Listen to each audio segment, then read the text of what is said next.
I walked onto a set and people were making something and going the extra mile because they loved what they were doing. And that is not always the case. In a lot of these, movies that have, 3 times the budget, they're not necessarily making it because they love it. And they're like, I love this character. I love this story. And we feel that. I mean, we as the actors always feel that as well. Why do we all start doing this? Because we love to do it. And that's what, to me, that film really is. Filmmaker Magazine presents Back to One with Peter Rinaldi. Robbie Tann is an actor. He sat down with me on the Upper West Side of Manhattan to talk about the work.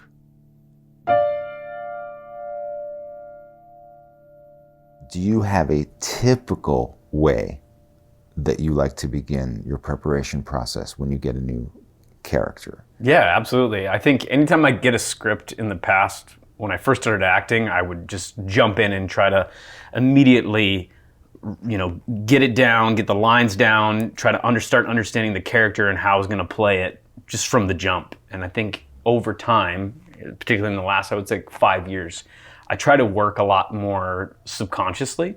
So I spend a lot of time just away from the script. So I will read it once. Yeah, yes. I'll give it a read, and I'll go, almost like I want to get in touch with what is my perspective from like a casual viewer, not someone who's even working on this. Like I want to be able to see the piece as if I'm being completely objective. Mm-hmm. And then I start to, if I have time, which is not always a luxury to be able to, work on something, or have a big lead time before you start. But if I have time, I'll read it once and I will spend a week just thinking about the themes that are just coming up in my daily life, that connect to the material itself. So that's typically where I start, and then I'll go back and I try to make it like an editing process of what is really like the juice that I connect to, and I start to kind of cut away at it, but not in this really deliberate way until I absolutely have to do that. So anytime I just want to get in touch with subconsciously like what I'm responding to, and my academic brain wants to write it all out and figure out the beats and figure out what does this character want. But I find that it's much more interesting when I just sort of I'm in the shower and I'm like, oh, that moment connects to this moment in my life, and I didn't even think about that. And those are like real connective threads than the ones that I try to force by sitting down and reading it over and over and over again. Okay. At least up front. This is really interesting. But you said it's more interesting, but there is a real reason you're doing this, right? It's not like now that those threads lead to something better for you than if you actually write out the thing. So it's not just that it's interesting, right? You're saying like, this is the path that is going to lead to more fruit. Absolutely, 100%. Tell me more about that though. Like, you know what I mean? Because somebody might not be able to understand that. That is actually making it the work better. Yes. It's not just that it's not easier. It's not easier. Harder. For me. It's harder. Yes. So in other words, you are getting better and more experienced, but the work is getting harder, but it's getting better. Yes. So essentially what I've found in my own work as an actor is that very early on, particularly, coming out of an academic setting, I was very much wanted to be in control of my performance. This is who the character is. This is what I believe that they want, or I'm trying to accentuate some certain aspect to the audience, like he's in pain because of X, Y, Z. And I think that working in this subconscious way and trying to get in touch with things that I'm not actually in control of sort of allow the character to breathe in ways that maybe even I don't understand. Yes. That there are things about a character that I don't necessarily have to completely control it to, and I may not even be in touch with what the audience receives in it. But that's kind of the magic of it and that's the magic actually of people. Like when you're going through something in your life, you don't have this all-encompassing idea of exactly what's going on and how it's factoring into how your mother treated you. I don't know what, but I'm trying to get in touch with how I actually operate in real life to a certain extent, which is I'm just kind of present and things kind of happen and they come up as they come up. And it's a challenge because it is a Zen kind of, and it's very much a practice for me. It's not, it's in response to my desire to control the performance. But the more that I do this, the more I leave a set and I go, I don't really know what I just did. And then I watch it back and I go, I think that was actually, like, I'm getting better. You know, it's kind amazing. of weird, that disconnect there. Yes. Yeah. And isn't it true then that what you're really trying to do is get to a point where you would be on the level of somebody that has no idea what they're doing and is amazing. Yes, exactly. Yes. Right? Yes. In other words, you're getting back to a place of pre-training in a way. Yeah. Even though your training has brought you here. 100%. And isn't that so interesting about this work? Yes. Well, TV and film particularly requires this, and I've learned this the hard way. And you can go and you can see my process. Like, I didn't study TV and film with like a teacher. I learned on the job. So you can watch my work from the first job I did up until the moment now, and I think you can see that very clear progression. And what I've learned really is that there's so much going on, right? Like, there's so many stakes. There's the camera, there's the budget, we got to make the day, there's the writer, there's the director. They all have an idea of what should be happening, and I, as the actor, if I start to consider all of those outside sources, it actually really affects my ability to be present in the moment. So it's sort of like I have to learn how to push all that control stuff. I can't worry about what's happening out there. Right. You know, I can to a certain extent that we have a creative relationship with the director and I, but in the moment I have to be able to just go, this is what it is today. Like, I can't worry about that. I can't worry about if the character is as fully developed as I want it to be, or I didn't have enough time with the material. Right. I just got to be right here in the moment, and whatever happens, that's kind of the magic of it. And do you find that when people that you're playing opposite of, they're operating maybe where you were operating a couple years ago, right? Absolutely. And you can see it. Yes. Right? Is that hard for you to get to a place that would work for you when you have to deal with people who are working in that way? It cuts both ways. In the way that I used to be sort of closed off, I think, as an actor to other actors, when actors would demand that I be present with them, it would snap me into a presence with them. So I think on the other side of that now, I am just like, I'm just going to be with you. We're just going to do this scene together, and it's going to happen. Like, if it doesn't, it doesn't. But all I can do is just go, hey, I'm here and I'm with you. Yeah. And I'm looking in your eyes, and I'm throwing the ball, and we're bouncing it back and forth. It can be challenging, but also there are times when you feel it. You go, well, you're with me. Like, I'm with you, and we're actually like throwing this ball back and forth, and we're gonna dare to kind of be present in the moment right now. How are you able to work this way in an audition? You know what I mean? Like, that's got to be a little hard.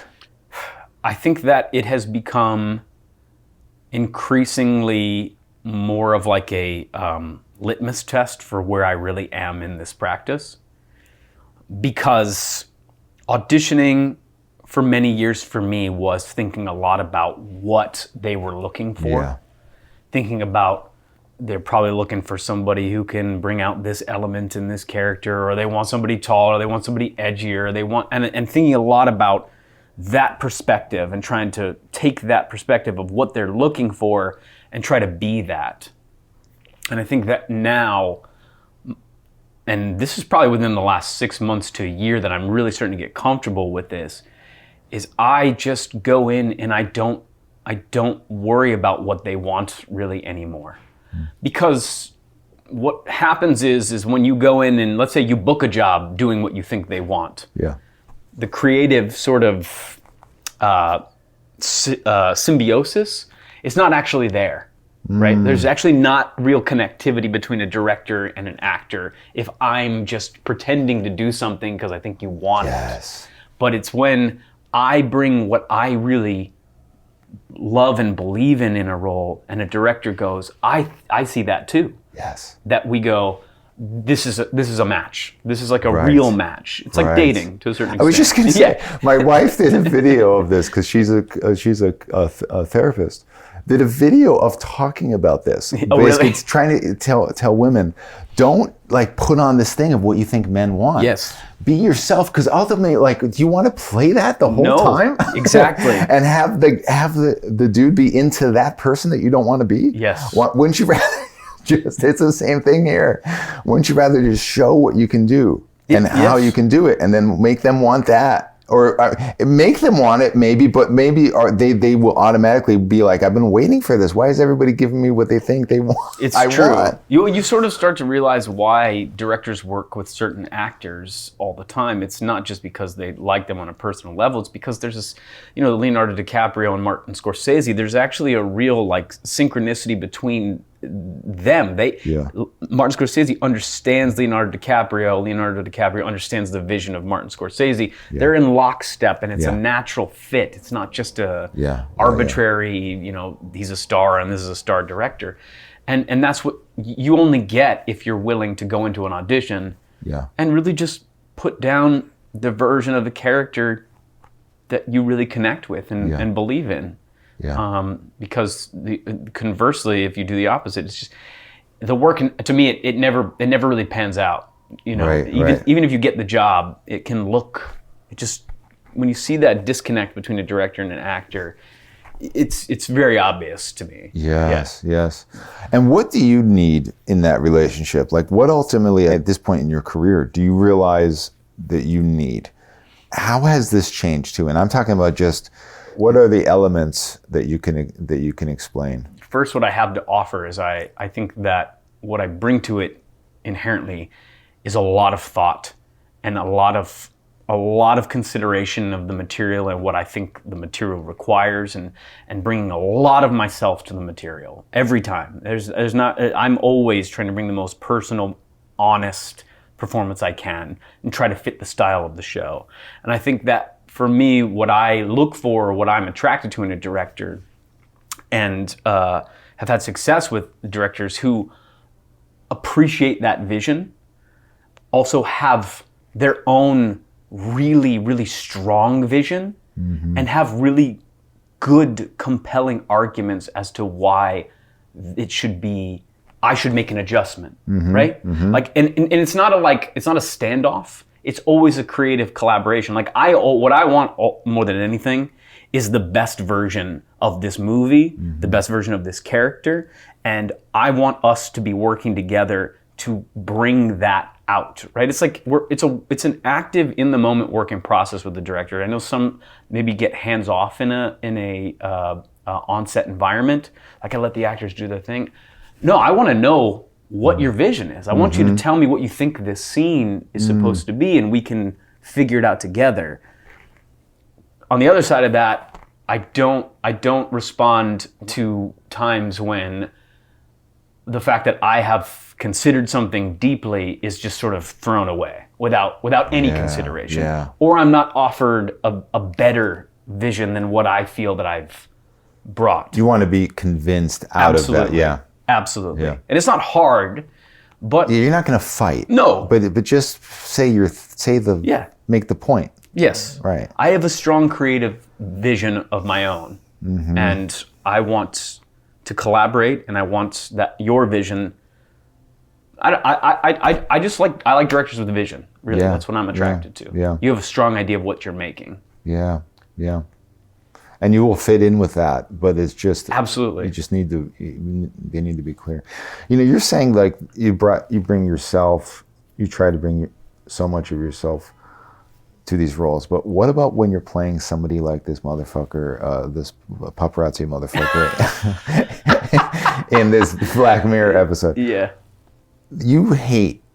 Right, I've heard you talk about that, right? You hate these paparazzi I people. do. Right? That was a tough one. So this is somebody, you have to, like everyone says, you have to find a way to love this character, or at least not judge them. Now, how do you start there? How do you not you simply not judge this person first off, and then how do you bring yourself to someone so not like you? You have to find the connective threads where you can and just build off of those relentlessly. And I think that for me, that character started with a lot of research.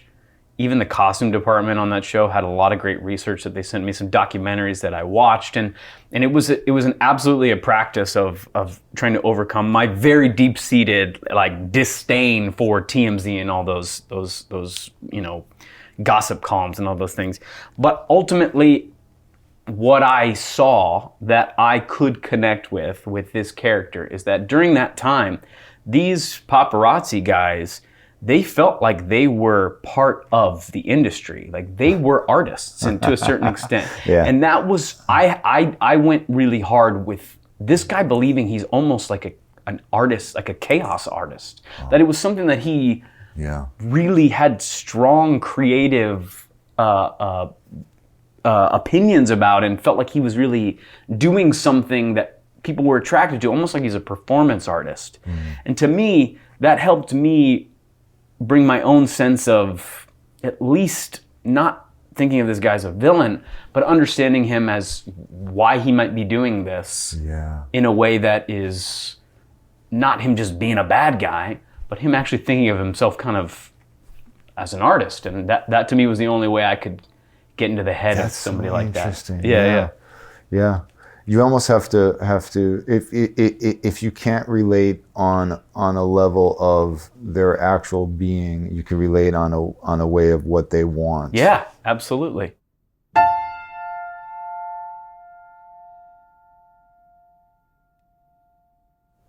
I am fascinated, in awe, and like gobsmacked that the creator was filmed with this like $6,000 camera. Yep. And I'm curious if that decision affected everything down to the point where it's affecting how you are working, and it made it better. I think that movie's an exceptionally directed movie, and a lot of people don't understand what that means. I can't watch a lot of science fiction anymore. I can't watch any Marvel shit. Nope.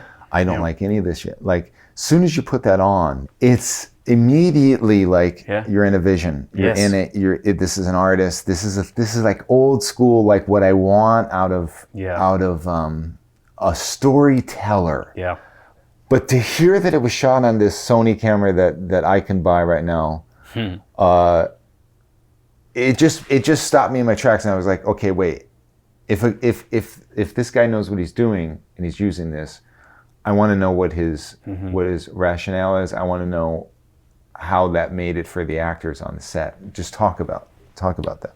I just have to say, I think Gareth Edwards, who directed the movie, is truly an auteur. Like, is in the realist sense, he does everything, and he is the guy operating the camera. I mean, he's operating the camera. He's operating the camera. He is. When you say that movie was a vision, he had a vision, and it was remarkable to work with him and watch him make that film. It's one of the few things I've worked on that director, along with some amazing crew people. I mean, just some of the most creative, artistic crew members I've ever worked with worked on that as well. But that was his movie. I mean, he designed all of the costumes, the whole world, all of it. And so from that standpoint, it was truly, I hope people will appreciate, eventually what that movie really is. And I think it looks so good that people don't understand that this was made by such a small group of people. That's amazing, yeah. But from an acting perspective, what was the most exciting thing about it is it was this vibe of an indie film, which I've worked on a lot. It's a small crew. It's like 6, 7 people sometimes filming these really intimate scenes. There's a scene in the movie where I'm basically dying in the back of a car. We're in the middle of Thailand. Gareth is in the back seat right next to me with the camera, right? It's just the 4 of us in the car with the sound guy, mic and everything. So it's this intimate environment. Yeah. And we would just do take after take after take. And I was like, this is for, as an actor, getting to just roll through this over and over and over again without cutting. And it's this intimate vibe. It feels like an indie film with like an $80 million budget. It was truly one of my favorite experiences working on anything ever as an actor. And he, in particular, I know for a fact that I didn't necessarily come in and bring what he envisioned initially for the character, but more than any director I've ever worked with, he saw what I did and he enabled what I did. Tell me how, though. I think that I brought a lot in that character, I think from a physical standpoint. He said to me at one point he didn't see the characters having so many mannerisms, or maybe being as large, because he's got a very specific directing style, which I really like. Actors are very underplayed. It's very real. It's very straightforward. And I was a little bit, I would say, edging towards over the top for what he typically does. But he rolled with it. He didn't try to turn me into a different actor. And I had a vision for it, the specific idea for it. And he had a lot of ideas and he would give me notes and adjustments, but it was always this sense of like, yes, and I'm going to build on top of what you're bringing. He was playing on your, he was playing the game on your field, yes, but bringing his own balls and stuff. Yes, I think what the best thing a director can do from an actor's perspective is not try to change the actor, but see what they're bringing to it and try to cultivate that. And for me, he did that with everybody, and it wasn't just me. I mean, his ability to kind of, with every department, just go around and hear what people had to say and really acknowledge their ideas. And there's a lot of directors who in that position could have a lot of ego as well. Yeah.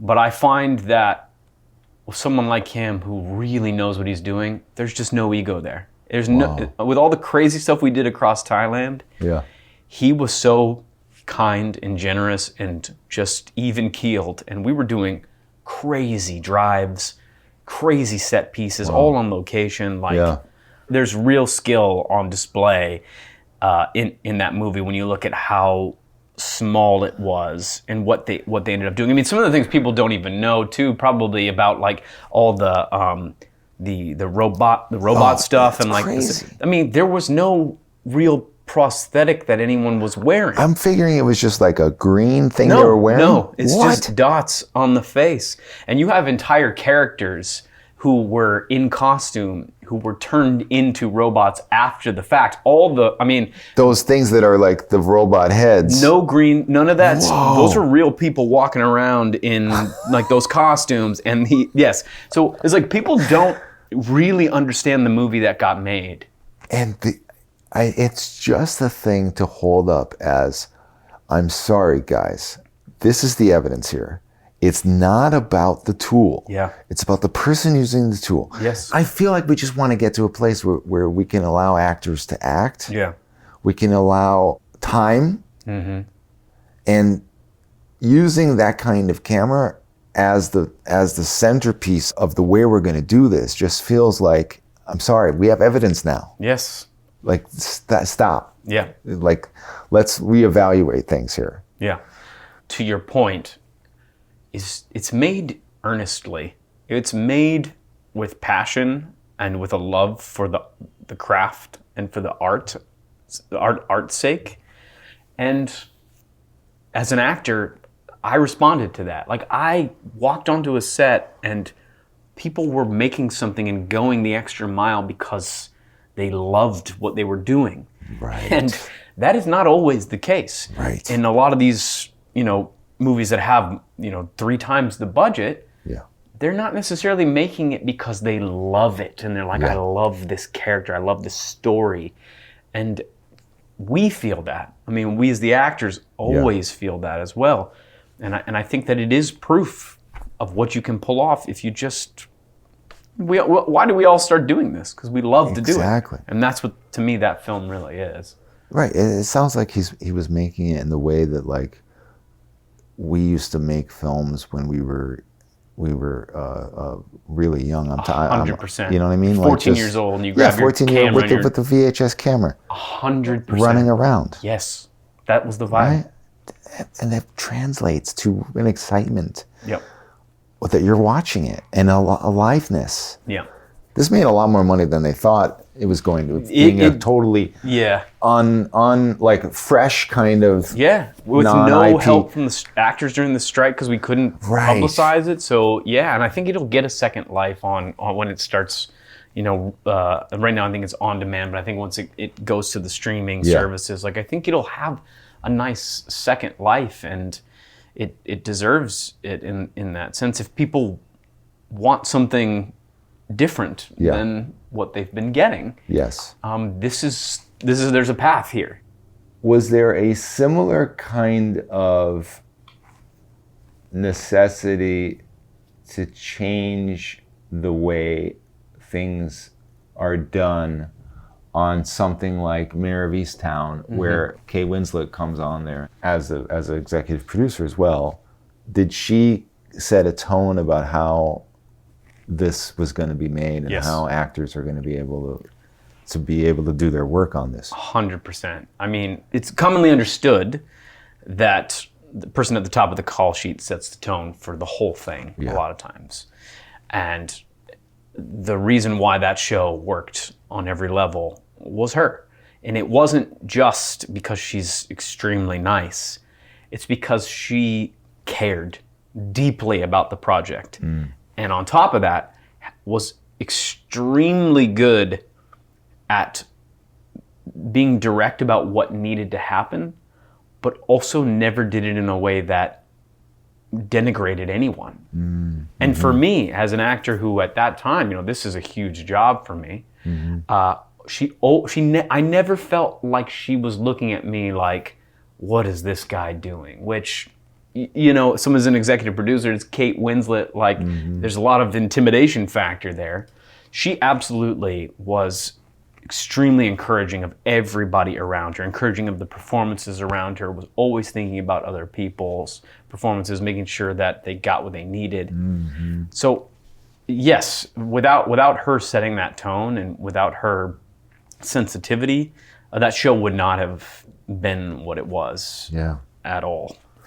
Do you ever get to a point where you start to think, this is awesome, I'm doing really well, I like when I have these moments where I can actually act, but I want to get back to theater work. That's where the actor really is alive and can do the fullness of their work. Do you think like that? Yes, absolutely. I think theater work has become infinitely more attractive. I've had several auditions for theater stuff recently for the first time in years because I've been focusing on TV and film more. Right.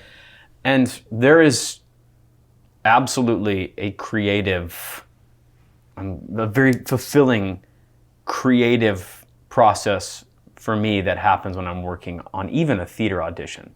It's different in that it is just about me and the material, and that's it. There's not all this extra stuff. What is the shot going to be? Yeah. Where's this? What network is this going to be on? Where do I have to travel? It's like acting in its purest form. Yeah. And I absolutely miss that. Yeah. I absolutely miss the starting a play and 2 hours later you've done the whole journey of the play. That kind of catharsis that comes from working on a play. I really am missing that because I've spent a lot of years building my TV and film career from some would say from a business perspective. I'm trying to build my way up to having a career. Yeah. But that does at times come at the expense of feeling creatively fulfilled. Mm-hmm. You're not always just chasing the jobs that are going to, I play Hamlet for 10 people down in the Village if I could. Like I would 100%. If someone was like, "We're doing Hamlet, only 10 people are invited. You can play Hamlet." Absolutely, I'm doing that play. Right? Yeah. And I do miss that. I do feel that is missing. I'm hoping that the TV and film stuff gets to a point where I am feeling more creatively fulfilled. But theater, absolutely, I would love to go back and do more of that as well. Because you're now operating with so much subconscious focus, let's say that, is there anything that you have to do in your regular life to kind of keep that petri dish fresh for when that stuff does come in and you start reading, that it will marinate in that bowl? Yeah. In the past, I would probably have spent a lot of time in downtime, or times when I'm not working, really like reading a lot of acting books and like really still focusing on the craft and really doing all those kinds of things, and oftentimes at the expense of my personal life. And strangely, maybe not strangely, but in a kind of beautiful way, the more I've cultivated my personal life, the more that I've invested in my friendships, the more that I've invested in my, family stuff that's going on with my partner, the more when I get an audition or I get a piece of material that I get to work on, the more stuff is just there. It's like if I'm just part of being an actor, and I didn't really realize this till very late, is living all the time with a certain sensitivity and living and having things to draw on. And I thought that was just kind of something people said, you got to live a lot, but it really is true.